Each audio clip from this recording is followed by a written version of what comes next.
The four agreements लेखक don Miguel Ruiz द्वारा लिखी गई एक प्रेरणादायक और आध्यात्मिक किताब है जो प्राचीन टोल्टेक ज्ञान पर आधारित है।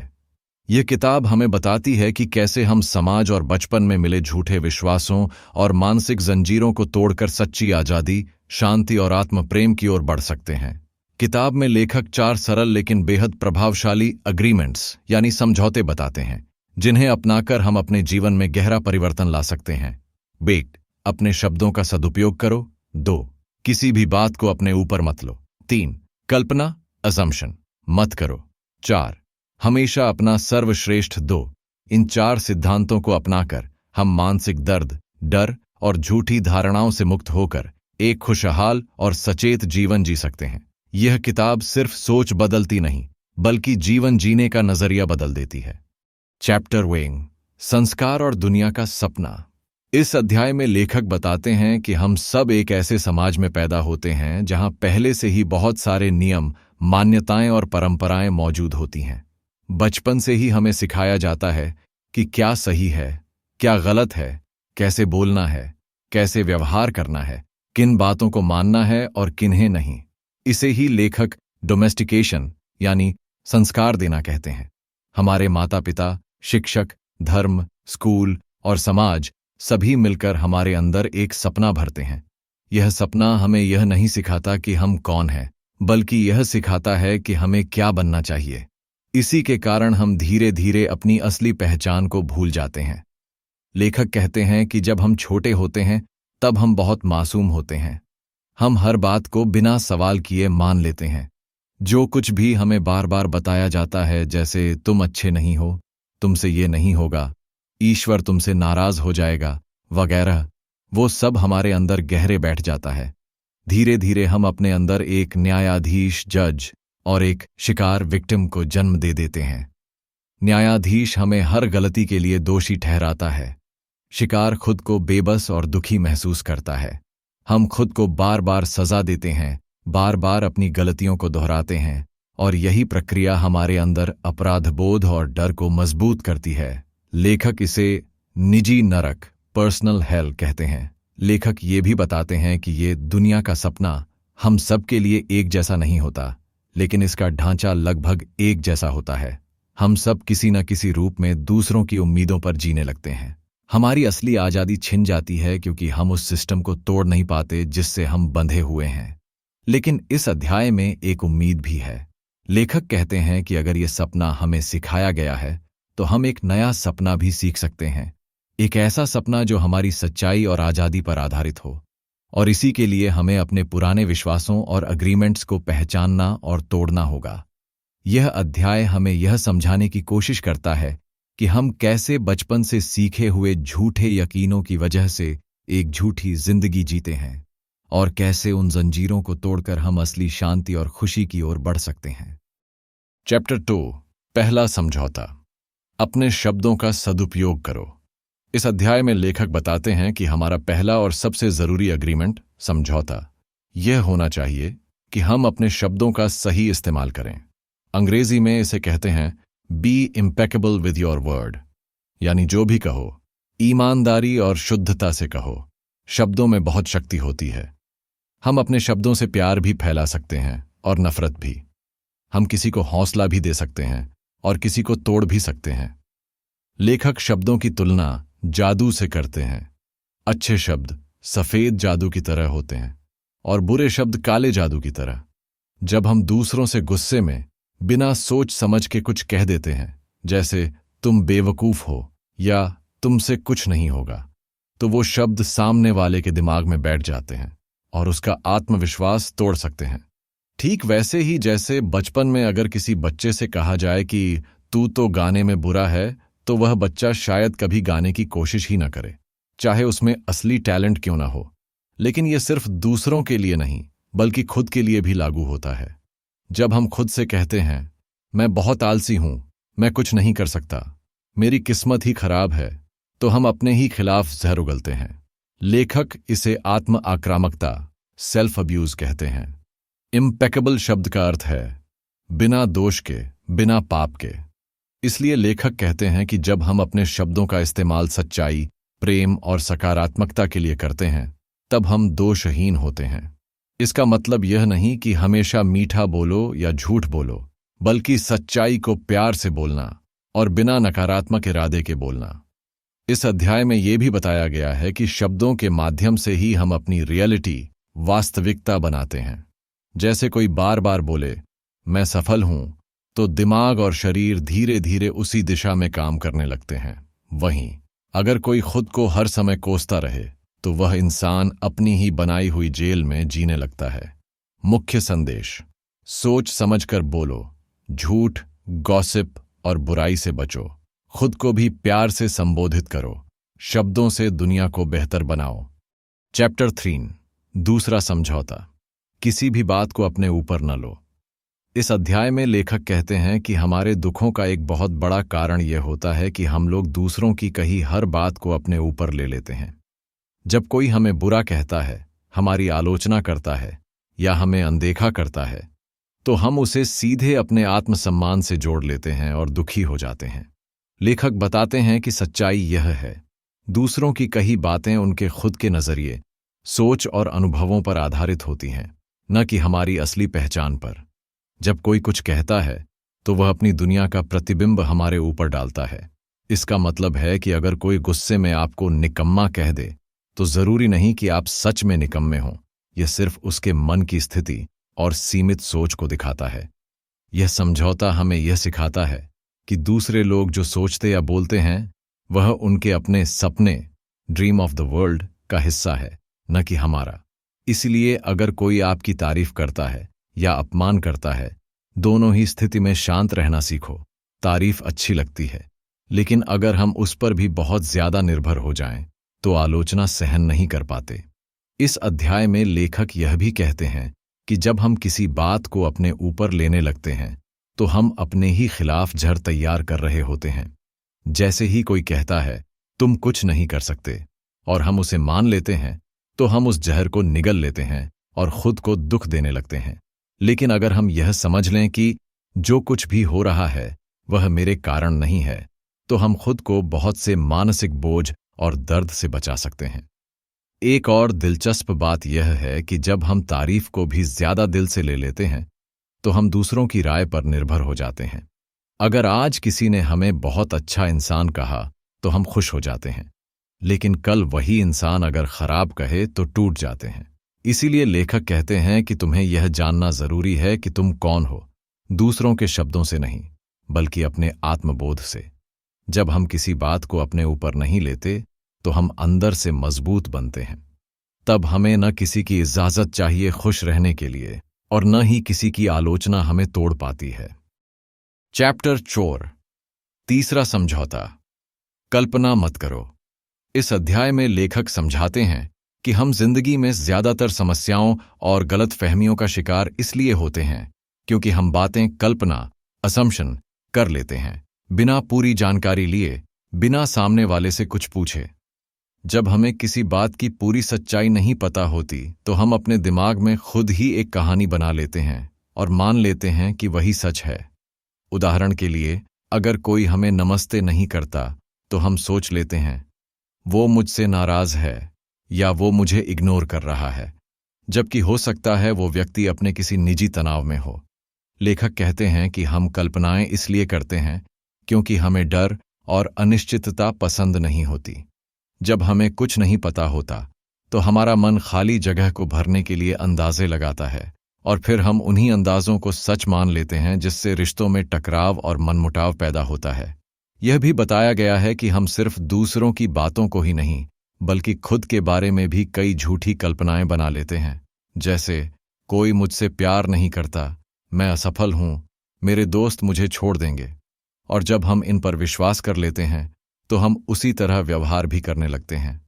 इस अध्याय में लेखक एक आसान उपाय भी देते हैं। कल्पना करने की बजाय सवाल पूछो। अगर कोई बात साफ नहीं है, तो सीधे और ईमानदारी से पूछो। इससे गलत फहमियां दूर होंगी और रिश्ते मजबूत होंगे। संचार, कम्युनिकेशन स्पष्ट होगा और दिल का बोझ हल्का लगेगा। कल्पना से हम यह भी सोचने लगते हैं कि दूसरे लोग भी हमारी ही तरह सोचते हैं। जैसे, अगर मुझे यह बात बुरी लगी है, तो जरूर उसे भी बुरा लगा होगा।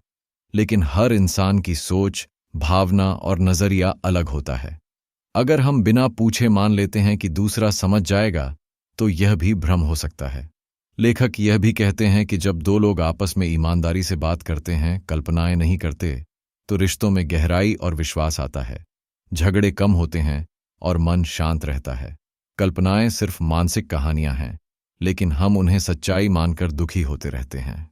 इसलिए अगर हम यह अग्रीमेंट अपना लें कि मैं कुछ भी कल्पना नहीं करूंगा जब तक कि साफ तौर पर न जान लूं, तो हम खुद को बहुत से भावनात्मक दर्द से बचा सकते हैं।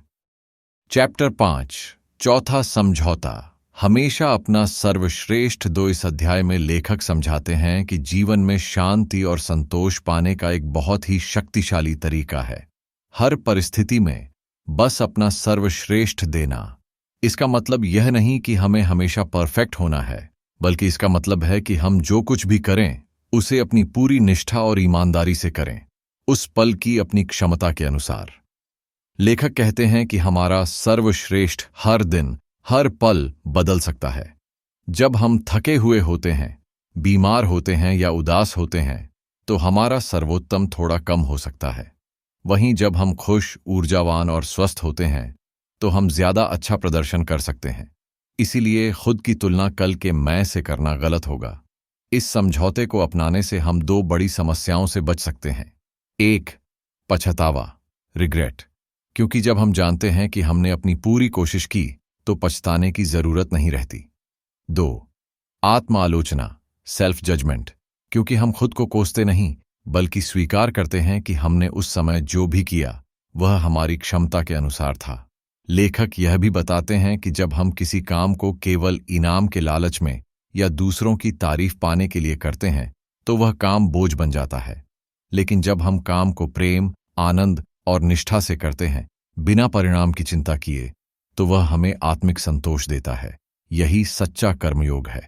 इस अध्याय में यह भी बताया गया है कि जब हम आलस करते हैं या जानबूझकर टालते हैं तो हम अपने अंदर अपराध बोध पालते हैं, और यह अपराध बोध फिर धीरे धीरे आत्मसंदेह में बदल जाता है। लेकिन जब हम प्रतिदिन सिर्फ अपना बेस्ट देने का प्रयास करते हैं तो धीरे धीरे हमारी आदतें बदलती हैं, आत्मविश्वास बढ़ता है और जीवन में संतुलन आता है। यह समझौता बाकी तीनों समझौतों को भी मजबूत करता है। अगर हम अपने शब्दों का सदुपयोग करना चाहें तो भी हमें अभ्यास और मेहनत करनी होगी। जब हम कोई बात अपने ऊपर न लेने की कोशिश करते हैं तो कई बार भूल भी जाते हैं, लेकिन अगर हम हर बार सुधारने का प्रयास करते हैं तो धीरे धीरे आदत बन जाती है। कल्पनाएं भी धीरे धीरे कम होती हैं जब हम हर बार बेहतर संवाद और समझदारी का अभ्यास करते हैं। इसीलिए हमेशा अपना सर्वश्रेष्ठ दो एक तरह से आत्मिक अनुशासन की कुंजी है। यह हमें बंधनों से नहीं बल्कि आजादी और सच्चे प्रयास की राह दिखाता है।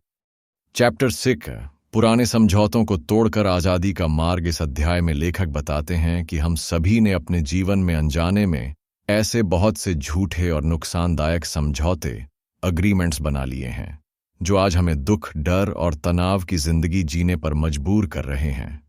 ये समझौते हमने बचपन में अपने माता पिता, समाज, धर्म, स्कूल या अनुभवों के आधार पर बनाए होते हैं, जैसे मैं अच्छा नहीं हूं, मैं प्यार के लायक नहीं हूं, दुनिया खतरनाक है या गलती करने पर सजा मिलती है।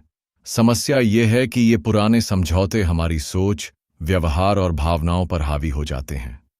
हम खुद को बार बार दोषी महसूस कराते हैं, डरते हैं और अपने जीवन को सीमाओं में बांध देते हैं, जबकि हम अंदर से आजाद रहना चाहते हैं।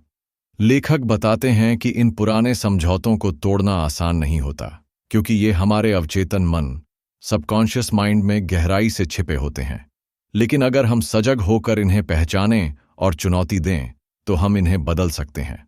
इन झूठे विश्वासों की जगह हम नए, सच्चे और सकारात्मक समझौते बना सकते हैं, जैसे मैं अपने शब्दों का सदुपयोग करूंगा, मैं किसी भी बात को अपने ऊपर नहीं लूंगा, मैं कल्पनाएं नहीं करूंगा, मैं हमेशा अपना सर्वश्रेष्ठ दूंगा।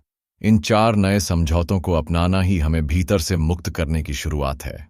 लेकिन इस प्रक्रिया में संघर्ष भी आता है, क्योंकि हमारा पुराना मन और भावनाएं बार बार हमें पीछे खींचती हैं। इस अध्याय में लेखक कहते हैं कि जागरूकता, अवेयरनेस ही पहला कदम है। जब हम देख पाते हैं कि कब कब हम पुराने समझौतों के कारण दुखी हो रहे हैं, तभी हम उन्हें तोड़ने की ताकत जुटा पाते हैं। इसके लिए हमें धैर्य और अभ्यास की जरूरत होती है। लेखक ये भी बताते हैं कि जब हम पुराने एग्रीमेंट्स को तोड़ते हैं तो हमारे भीतर गुस्सा, दुख या डर भी उभर सकते हैं। ठीक वैसे जैसे किसी कैदी को वर्षों बाद जेल से निकाला जाए तो वह खुली हवा से डर सकता है, लेकिन यह एक शुद्धिकरण की प्रक्रिया है जहां हमें अपने जहन और आत्मा को साफ करना होता है। इस अध्याय में यह भी समझाया गया है कि हम अपनी नकारात्मक आत्मधारणा को छोड़कर अपने अंदर के प्रेम, प्रकाश और आजादी से जुड़ सकते हैं। लेकिन इसके लिए हमें पुराने कंडीशनिंग को साफ करना होगा और हर दिन नए पॉजिटिव एग्रीमेंट्स के साथ जीना सीखना होगा।